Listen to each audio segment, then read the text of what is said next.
सोचो, अभी हमारी सोच कितनी सीमित है।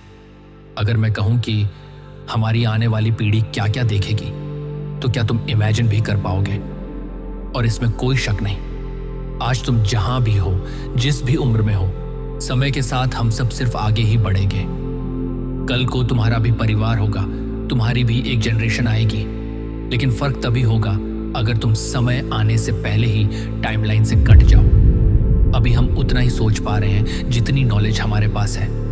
फ्यूचर के मोबाइल्स एक छोटे से वेरिएबल बन जाएंगे जो आंखों के सामने ही चलेंगे, जैसे साई-फाई मूवीज में दिखता है। लेकिन सोच अभी यहीं तक रुक जाती है।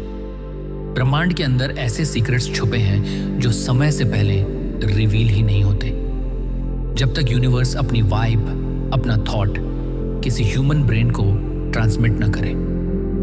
हो सकता है कल को हमें एक नया एलिमेंट मिल जाए। जैसे पृथ्वी ने हमें आयरन और स्टील दिए थे, वैसे ही स्पेस एक्सप्लोरेशन से एक अननोन मटेरियल मिल जाए जिसकी अपनी प्रॉपर्टीज हो। शायद वो एनर्जी जनरेट करे या फिर कुछ ऐसा करे जो अभी हम इमेजिन भी नहीं कर सकते। और मेरी पिछली किताब यू आर सो पावरफुल में मैं ये कह चुका हूं, हम सब एक सिमुलेशन ऑफ टाइम में जी रहे हैं। सब कुछ अपने एग्जैक्ट वक्त पर ही होता है, बिल्कुल वैसे जैसे ये यूनिवर्स चाहता है। इस दुनिया में जितनी भी चीजें एग्जिस्ट करती हैं, वो पहले सिर्फ एक थॉट थी, फिर इमेजिनेशन से रियलिटी बनी। आज तुम जो भी यूज कर रहे हो वो अपने परफेक्ट वक्त पर ही है। जैसे इंटरनेट, इसका पहला आइडिया 1960 के दशक में आया और धीरे धीरे इवॉल्व होते होते आज 5G तुम्हारे हाथ में है। सोचो, अगर वो आइडिया 2000 के दशक में आता तो आज 2025 में भी हम 40 साल पीछे होते। तुम्हारे आज के आसपास जो भी एग्जिस्ट करता है वो समय के हिसाब से अपनी परफेक्ट जगह पर है। और इसी तरह न्यूक्लियर बैटरी का विचार भी यूनिवर्स ने इंसान के माइंड में बहुत पहले डाल दिया था। 1913 में हेनरी मोसले ने पहली बार इसका आइडिया दिया था। न्यूक्लियर बैटरी एक ऐसी स्पेशल बैटरी है जो रेडियो एक्टिव सब्सटेंस से कंटिन्यूअस पावर बनाती है। 1954 से 1959 के बीच radioisotope thermoelectric generators RTG बने, जो अमेरिका ने स्पेस मिशंस के लिए यूज किए, और मानव जाति आज भी उसको और एफिशिएंट बनाने में लगी है। आज बहुत सी कंपनियां उस पर काम कर रही हैं, उसको एफिशिएंट बनाना सीख रही हैं, और जब उसका सही समय आएगा वो भी कल्पना से रियलिटी बन जाएगी। और जब वो रियलिटी पृथ्वी की टाइमलाइन में आ जाएगी, तब मानव जाति कितनी आधुनिक हो जाएगी, ये देखने के लिए पहले तुम्हें कार्डाशेव स्केल को देखना होगा। 1964 में निकोलाई कार्डाशेव ने कहा, किसी सभ्यता की एडवांसमेंट को मेजर करने का सबसे सीधा तरीका यही है कि वो कितनी एनर्जी हार्नेस, कंज्यूम या कंट्रोल कर सकती है। इसके हिसाब से ही उसकी क्षमता तय होती है।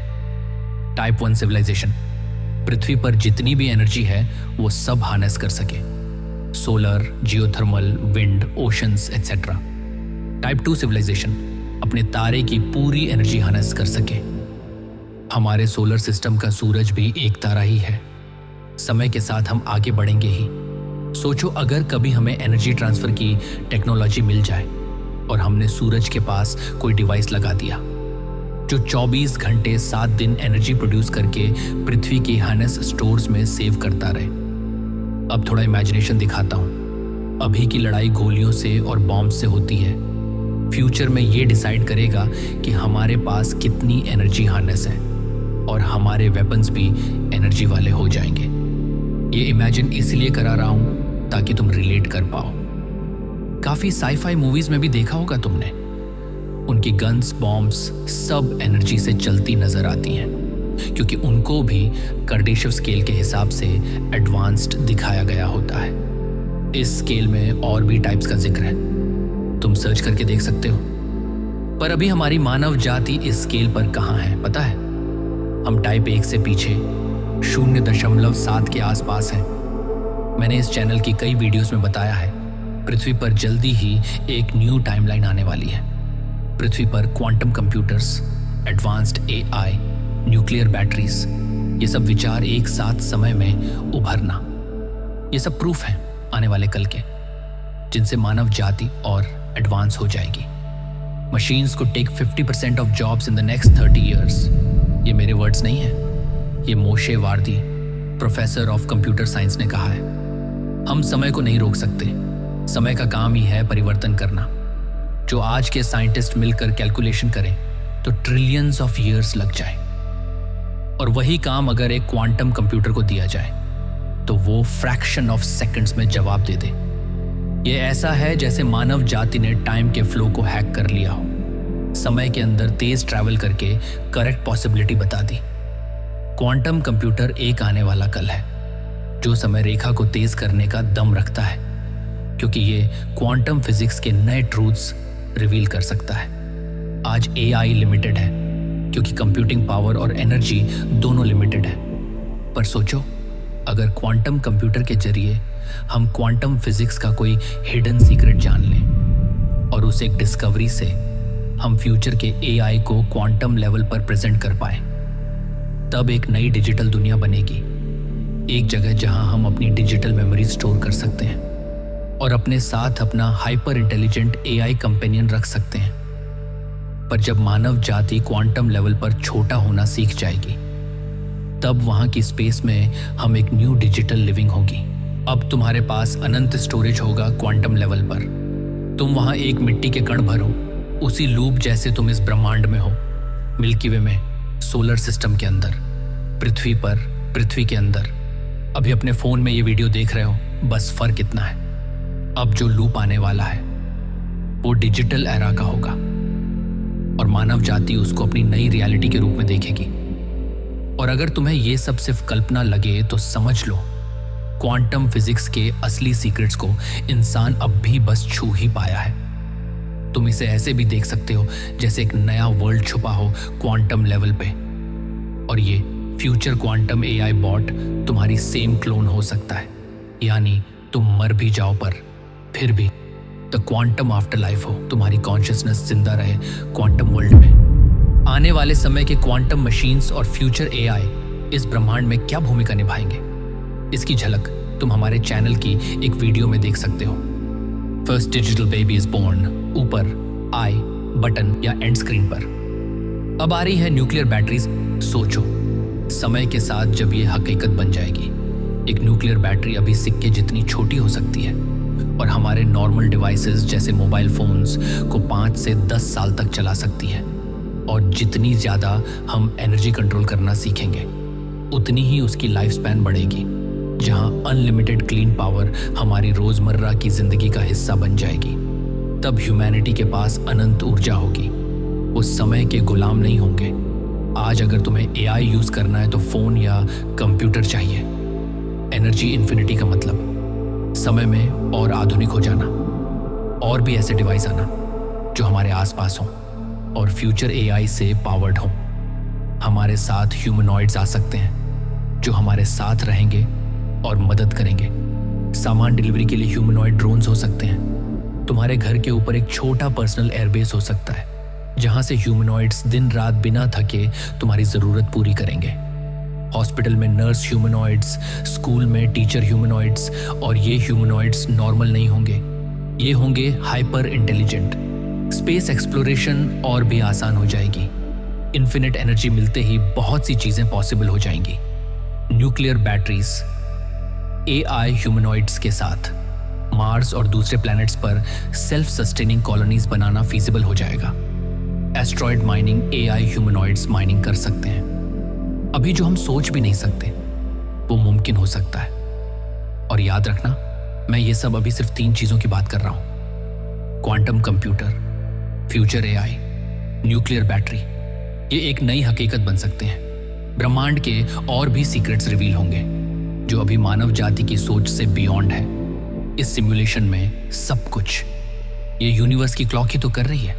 इंसान कितना आधुनिक होगा, पृथ्वी किस समय क्या देखेगी, सब एक प्री प्लान्ड ऑर्डर में चल रहा है। जब हमें क्वांटम फिजिक्स की गहराई समझ आएगी, कॉस्मिक इंटरनेट पॉसिबल हो जाएगा।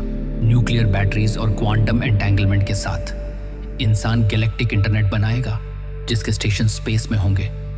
तुम्हें मैसेज भेजना है, वो तुरंत मार्स, जुपिटर या दूसरे स्टार्स पर डिलीवर हो जाएगा। जीरो डिलेस के साथ। कम्युनिकेशन में डिस्टेंस नाम की चीज ही खत्म हो जाएगी। ह्यूमैनिटी को इन्फिनिटी ऊर्जा मिलने का मतलब है इन्फिनिटी जंप इन एडवांसमेंट। हम अपने हर क्रिएशन के लिए टाइम और एनर्जी रिचार्ज की सारी लिमिटेशंस को पार कर चुके होंगे। समय के साथ जो कुछ भी होता है वो सब एक दूसरे को कंप्लीट करता है। आज ह्यूमैनिटी के पास जो आइडियाज आ चुके हैं, जैसे नैनो बायोटेक, न्यूरल इंटरफेस, वो कल की रियलिटी बनेंगे। अभी डिजिटल वर्ल्ड एक्सेस करने के लिए हमें मोबाइल या कंप्यूटर की जरूरत पड़ती है, लेकिन भविष्य में जब मानवता के पास अनंत ऊर्जा होगी तो हम ऐसे डिवाइस बना पाएंगे जो सीधे हमारे बॉडी से लिंक होंगे। एक छोटा सा डिवाइस जो हमारी वाइब फ्रीक्वेंसी को कैच करे। हम बस सोचें और वो काम हो जाए। जैसे एक करीबी दोस्त जिसके पास इन्फिनिट इंफॉर्मेशन हो, हम उससे 24 घंटे 7 दिन कनेक्टेड रहें और हमारी एक हाइपर इंटेलिजेंट वर्चुअल मेमोरी बन जाए। ऐसी टेक्नोलॉजी सिर्फ हमारी यादों को ही नहीं बल्कि हमारी कॉन्शियसनेस को भी सेंचुरीज तक स्टोर कर पाएगी। लेकिन याद है ना, मैंने क्या कहा था स्टार्टिंग में? इंसान उतना ही सोच सकता है जितनी उसके पास इंफॉर्मेशन होती है। इसीलिए अभी हम सिर्फ आने वाले कल को इमेजिन कर सकते हैं, पर यह पक्का है जब हम फ्यूचर में एनर्जी को सेफली हार्नेस, कंज्यूम और कंट्रोल करना सीख जाएंगे। न्यूक्लियर बैटरीज जैसे ब्रेक थ्रूज के साथ ह्यूमैनिटी कार्डाशेव स्केल पर 0.7 से 0.9 तक पहुंच जाएगी। पर हर पावर का एक डार्क साइड भी होता है। न्यूक्लियर बैटरीज रेडियो एक्टिव होती हैं। कैसे न्यूक्लियर बैटरीज सेफली यूज हो, कोई गलत इस्तेमाल ना करे, उनका वेस्ट कहाँ और कैसे डिस्पोज हो, ये उतने ही बड़े सवाल हैं जितना आज फॉसिल फ्यूल्स की वजह से ग्लोबल वार्मिंग का क्राइसिस है। फ्यूचर हमें इन सब का जवाब देगा और जब राइट टाइम आएगा, आज की इमेजिनेशन कल की रियलिटी बनेगी। बिकॉज यही लॉ ऑफ सिविलाइजेशन है। जितनी एनर्जी हम कैप्चर करेंगे उतना ही यूनिवर्स हमारे लिए ओपन होगा, पर समय उतना ही रिवील करता है जितना उस समय सही होता है। इसे तुम मेरी पिछली किताब में भी देख सकते हो, एंड स्क्रीन पे दिख जाएगी तुम्हें। और यहाँ की हर किताब, हर वीडियो आने वाले कल की एक बड़ी पिक्चर बुन रहे हैं। ये है कल्पेक्स, कल्पना से कल तक। सी यू इन नेक्स्ट वीडियो।